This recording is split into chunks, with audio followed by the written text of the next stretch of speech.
Who's woke? Who's not? She's woke, but he's not.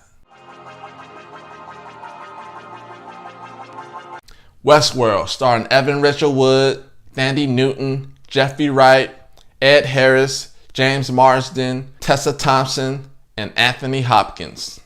Westworld is a Wild West amusement park where you go and you live out your dreams, your fantasies with robot hosts.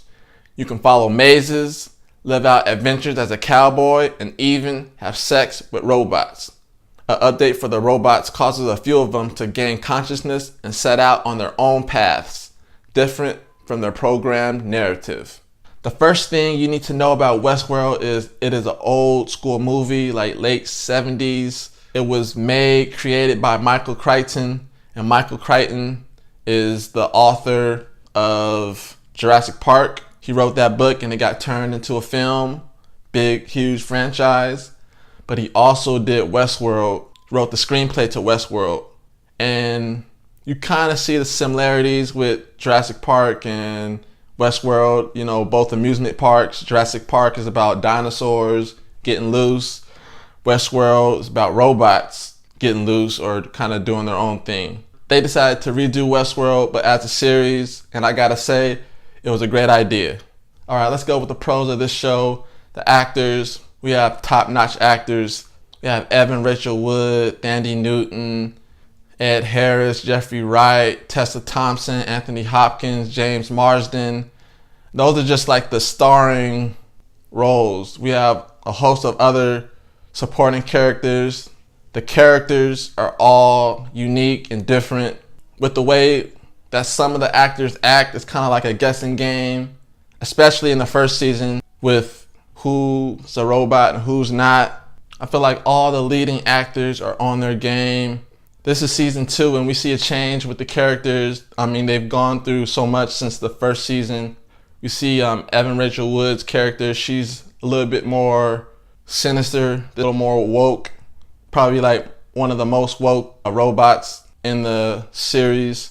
In the beginning of the series, she was a little more soft-mannered and timid and kind of like a damsel in distress. But in this season 2, she's like taking charge. She's killing people. She's like a woman on a mission. Same with Thandie Newton. Her robot narrative is kind of like the head of this brothel in the Wild Wild West. And she's kind of just like looking for her daughter. With all these characters, or most of them being robots, we get to see them act different as far as like programs shifting or malfunctioning or changing different narratives.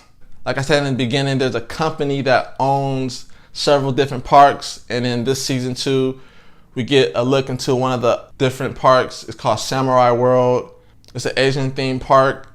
The Samurai World basically has the same narratives as Westworld, but it's just a different culture, you know, a different ethnicity. We see some of the characters from Westworld enter into that world, and they make that realization that they're not so different from each other. A big pro about this season and this TV show in particular is the timeline. From the first season, we didn't know what was going on. Basically, there's like 3 or 4 different timelines going on at the same time, kind of like a puzzle that you have to find out. And there's clear little hints, things that you could look for to see and pick up on, but basically it's kind of like a puzzle. And you know, you could go online, get with other people online to see what they're doing, to see what they're piecing together to put together the timeline. It's kind of like a treat. It's kind of a thing that makes you want to watch over and over again to catch things you didn't catch. Now for the con of this show, I would have to say would be the timeline. The timeline is all out of order. It kind of could get confusing when the timeline is not in order because you don't know what's going on or what's first, what's second, what's last, what's now. It doesn't even give you a hint of what's past or what's present or when this year was, and it could just really throw you for a loop. You see different characters together and you might think that it's a part of one timeline, but it isn't. It's just a real bummer, and it really makes you have to watch the episodes over again and kind of figure out what's going on. or you just have to go online and see what other people are saying on Reddit, Twitter, or other publications. But yeah, I give this show, Westworld Season 2, 4 stars. But did you watch it? Let me know. Leave some comments below. Subscribe to our channel. This is Andy Mack, Westworld, Livewire.